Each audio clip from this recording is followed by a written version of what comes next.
I installed a plugin that you mentioned, and then there's a place you can go on Google Word Tools to test it. You put in your URL, and Google will show up the stars if it's set up correctly, but it doesn't mean it'll show up in the search engines, and that's the thing.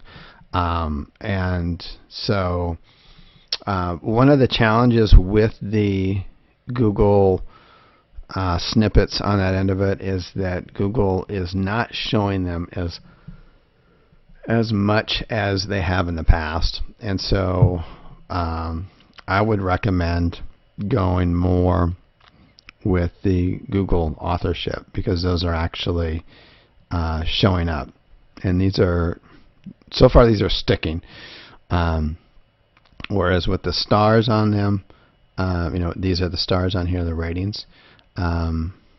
We haven't figured out why Google shows them sometimes, and sometimes they show them for a while, and then sometimes they'll just take them away.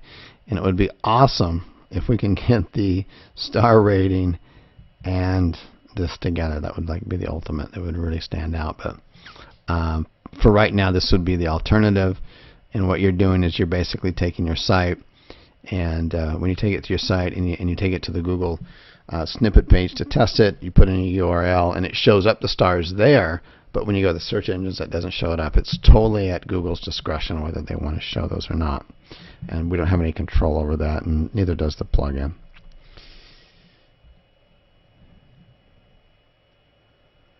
Okay, how can a press release help,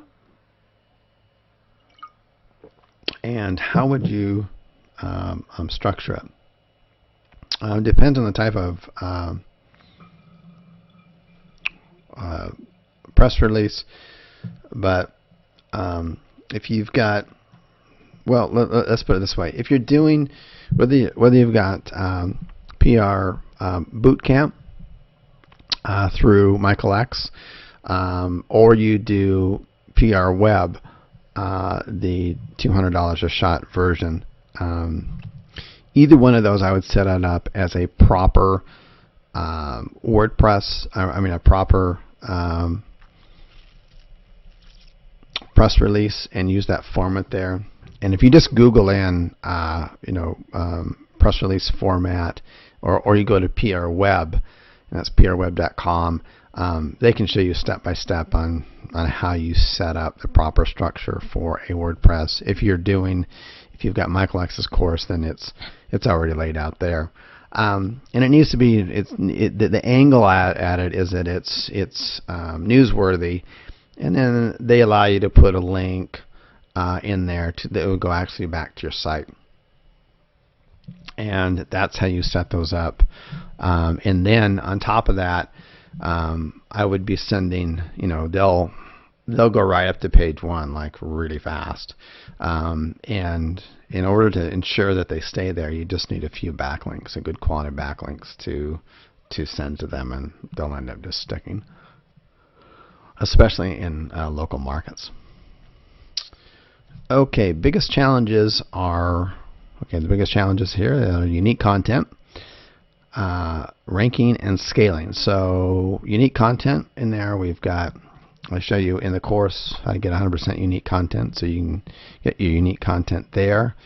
Ranking, as long as you're following what I'm showing you, the exact match domains and the site structure with the unique content on it, ranking should not be an issue.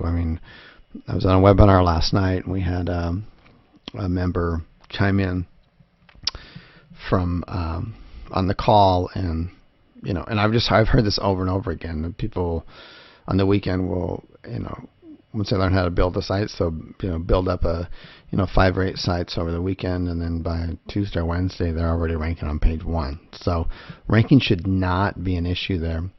As far as scaling goes, the first thing that you want to do, if you're having problems with ranking, then you're not ready for scaling, because if you're not ranking, you're not getting phone calls. So you're not ready to scale yet. Get those 2 or 3 cities or 2 or 3 niches in 2 or 3 cities. Get those nailed down. Get to know the customers. Get to know the business. Get the prices hammered out, the objections, all that kind of stuff. At that point, now you're ready to scale. And that's really when we would sit down and have that discussion there. But the scaling is, we go over that as far as with the using. We offer 3 tools. There's for duplicating your sites. It's going to be that we offer a free tool. Then a member suggested one that was working out really well, and I had my project manager test it out and make some videos on how to use it. And that's a $10 tool. And then there's WP Twin, which is like a $200 tool. That's a little bit more deluxe model, but all 3 work is the point. And you just, that's how you scale out. You take those sites, you scale them out, you change the geo-targeting, and you move on. And that's something you can easily train someone else to do.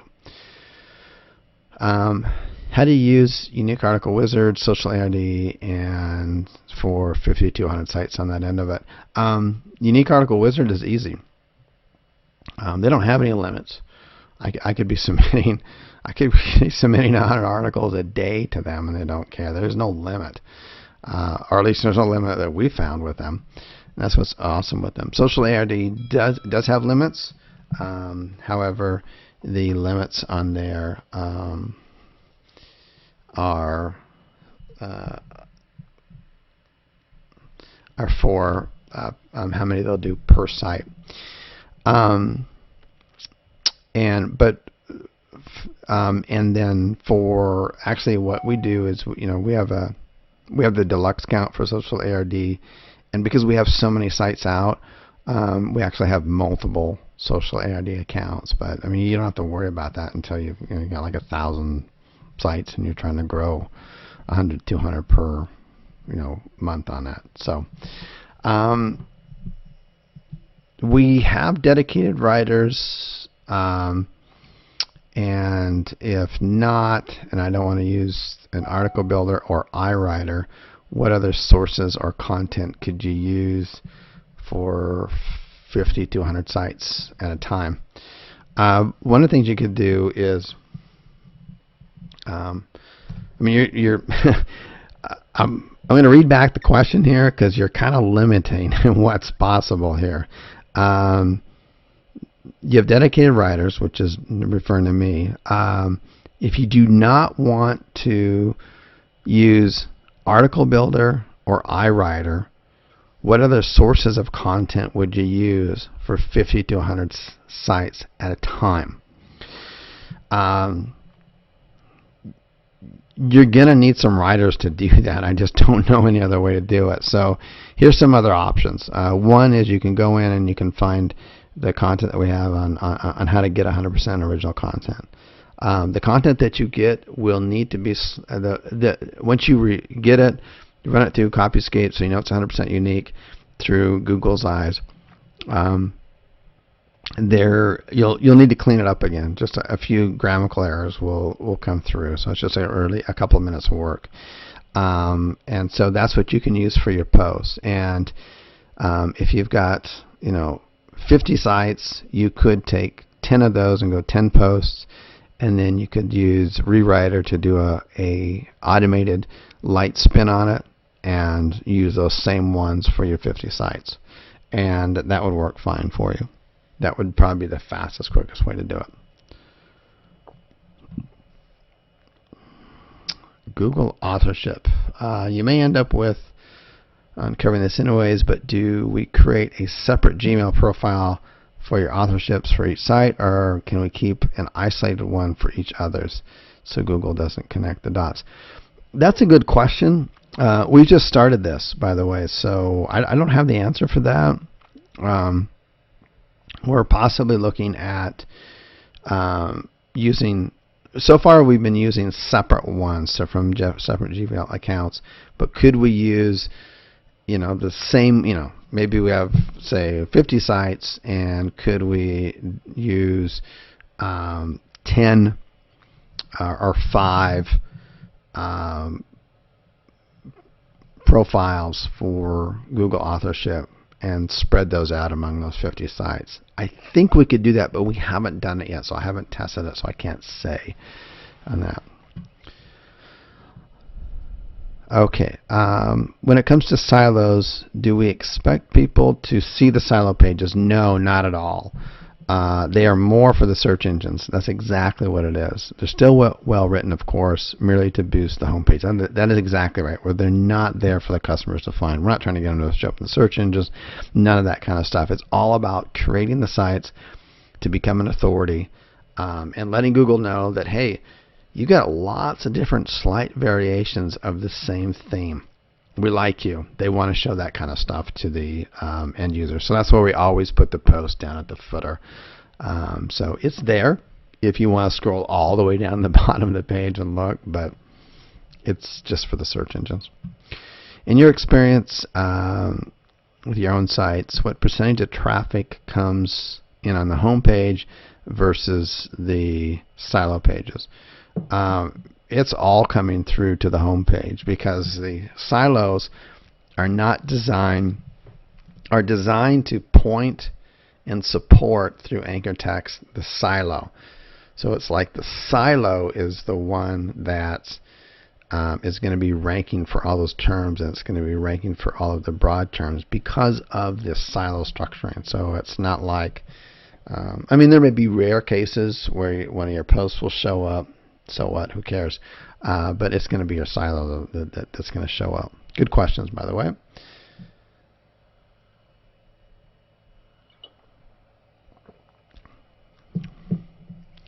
Okay, yep, I definitely answered this earlier. I don't know why it showed up again.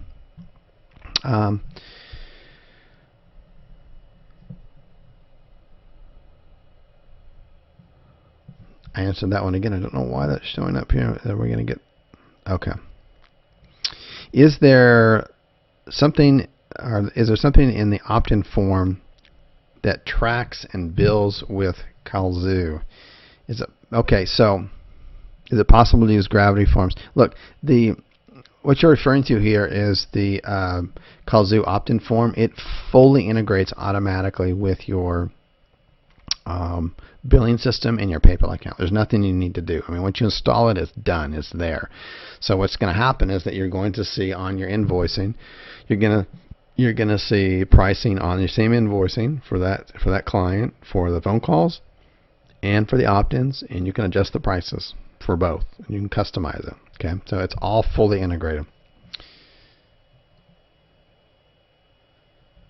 Yep, that same question there. So now I'll turn it over to the chat box. Let me open that up.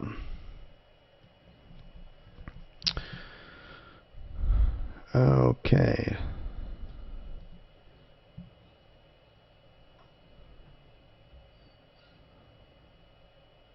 Okay, so the question here, I noticed a big difference between the keywords that I have the city before or after the main keyword. Is this correct, or is Google just lying? I always, like I said earlier in the call, you're going to show up for both, but for the vast majority of the time, and you can just type it into Google Word Tool and go for exact searches. Make sure you do that, and you'll find 9 times out of 10 that it's the service plus the city name that gets the most searches. Does that mean that you're only going for